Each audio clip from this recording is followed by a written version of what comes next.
Saudara-saudara yang terkasih dalam nama Tuhan Yesus Kristus, selamat pagi. Mari kita beribadah sejenak.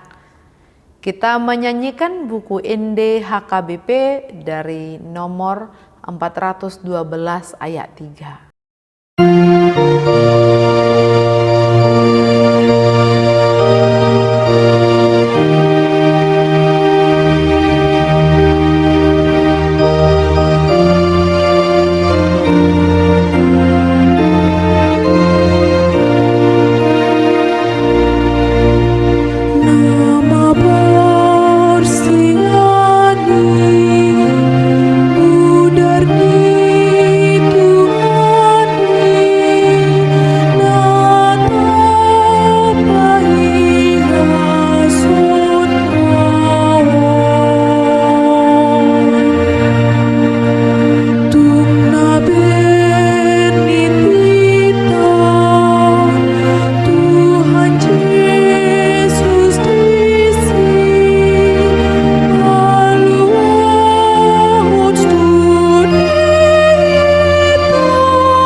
Kasih karunia dan damai sejahtera dari Allah Bapa dan dari Kristus Yesus Tuhan menyertai saudara-saudara.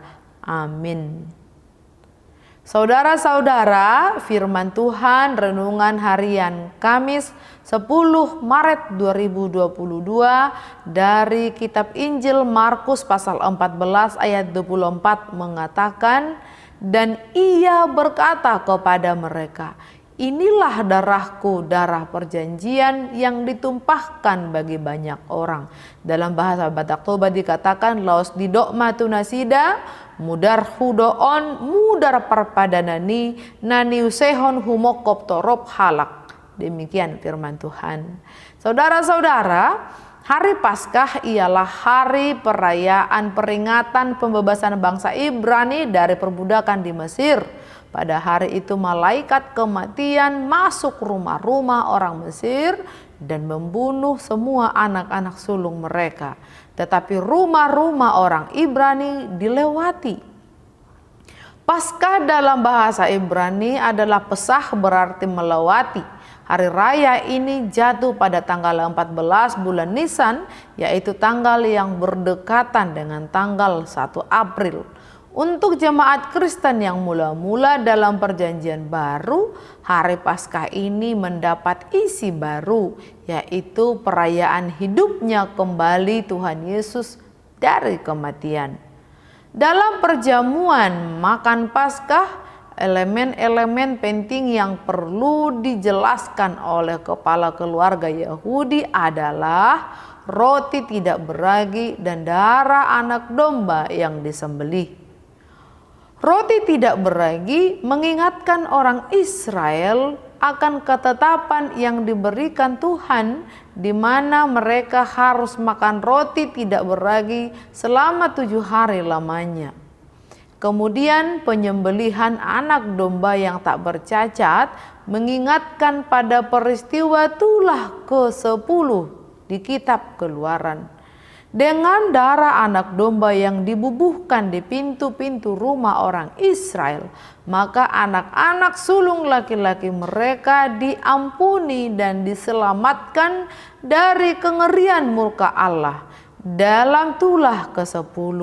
Itulah sebabnya darah itu disebut dengan darah perjanjian. Yesus bukan hanya menjelaskan makna dari tubuh dan darah anak domba yang disembelih, tetapi juga menunjuk kepada dirinya. Roti tidak beragi menjadi lambang tubuh Kristus yang dikorbankan bagi dosa manusia. Anggur dalam cawan yang ia berikan kepada murid melambangkan darah Kristus yang tercurah demi keselamatan umat manusia. Kata tubuhku pada ayat 22 dan darahku pada ayat 24 itu juga mempertegas kematian seperti apa yang akan ia alami, yaitu kematian dalam penderitaan pengorbanan. Sebagaimana anak domba di Keluaran disembelih sehingga umat Israel di Mesir diselamatkan dari kematian anak sulung mereka, demikian pula anak domba Allah disalib sehingga manusia berdosa diselamatkan dari kematian kekal. Saudara-saudara, darah Kristus tercurah bagi kita semua agar memberikan pengampunan dosa serta keselamatan. Kematiannya di kayu salib menetapkan suatu perjanjian yang baru di antara Allah dan semua orang yang menerima Kristus sebagai Tuhan dan Juru Selamatnya.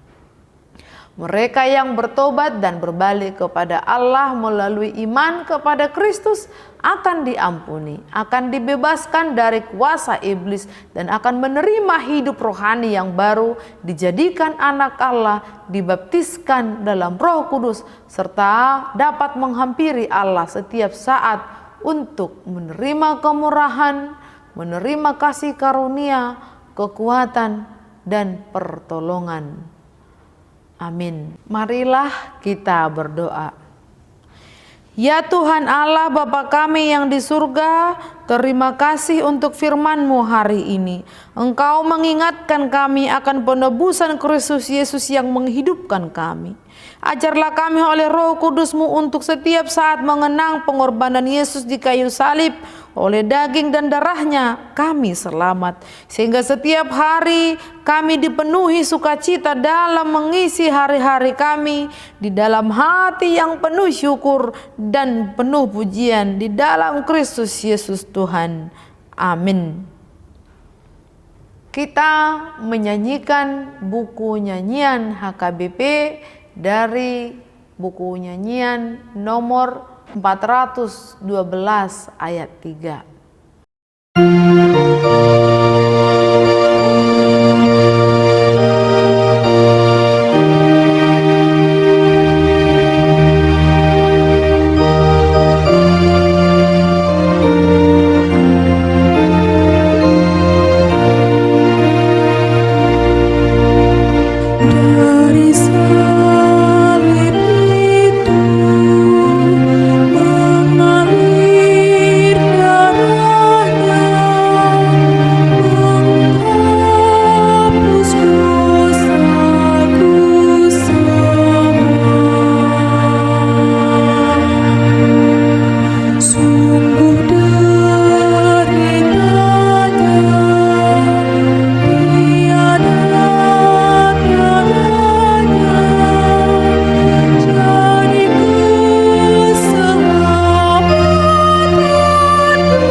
Marilah kita berdoa dalam doa Bapa kami.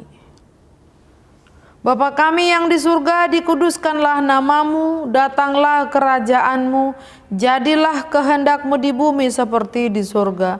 Berikanlah kami pada hari ini makanan kami yang secukupnya, dan ampunilah kesalahan kami seperti kami juga telah mengampuni orang yang bersalah kepada kami.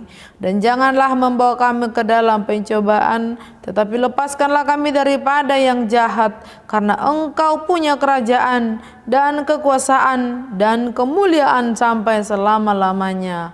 Amin. Anugerah Tuhan Yesus Kristus, kasih setia Allah Bapa, dan persekutuan Roh Kudus menyertai saudara-saudara. Amin.